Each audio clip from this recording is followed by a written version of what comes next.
बने अटल बिहारी वाजपेयी साहब कहा करते थे कि सरकारें आएंगी जाएंगी मगर ये देश रहना चाहिए। सरकारें आएंगी जाएंगी, पार्टियां बनेगी बिगड़ेंगी, मगर ये देश रहना चाहिए।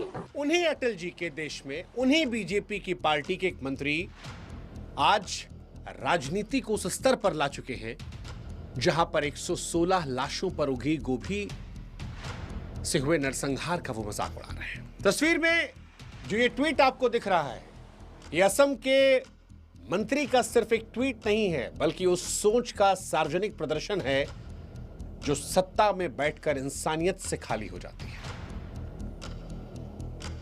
जिस देश में 36 साल पुराने दंगे के जख्म आज तक नहीं भरे, जहां परिवार आज भी उस दर्द को जीते हैं, उस नरसंहार पर मंत्री साहब मीम बना रहे हैं।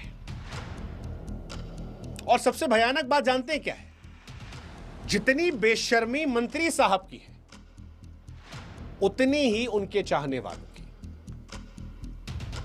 न शर्म, न दुख, न घिन, न पछतावा। मानो जैसे भागलपुर में 116 इंसान नहीं मरे थे, 116 सूखे पत्ते, कीड़े मकोड़े। एक तरफ जब दिल्ली में डॉक्टर्स को हम देख रहे हैं कि वो बम फोड़ रहे हैं, ये कह रहे हैं कि इस्लाम में फटना त्याग है, उस वक्त हमको लगता है कि ये जो ट्वीट है, ऐसे ही ट्वीट शायद उस मानसिकता के लोगों को दिखाया जाता होगा जब कुछ इंसानियत के दुश्मन उन नौजवानों को भड़काते हैं। क्योंकि ये ट्वीट सिर्फ असंवेदनशीलता नहीं है, यह अपराध के ग्लोरिफिकेशन के बराबर है। असम के मंत्री अशोक सिंघल, जिनके ट्वीट से साफ हो गया कि सत्ता ने उनके भीतर संवेदनशीलता का आखिरी कण खींच लिया है। हाँ, हो सकता है उनके चाहने वाले कोई चिंटू पिंटू आकर कहे कि सर गोभी ही तो उगाई है, लेकिन सच आप भी जानते हैं। एक हेल्प चाहिए मने। बोल के चाहिए? 50,000 रुपये चाहिए तड़का ताई। 50,000? क्या बात होगी? बात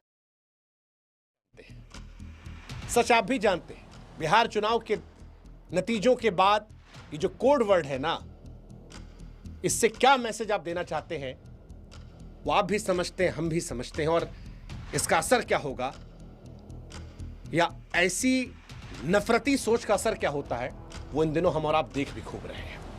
आज अगर कोई मंत्री नरसंहार का कोड वर्ड ट्वीट करता है तो सिर्फ एक पक्ष को उकसा नहीं रहा है, वो दूसरे पक्ष को संकेत दे रहा है।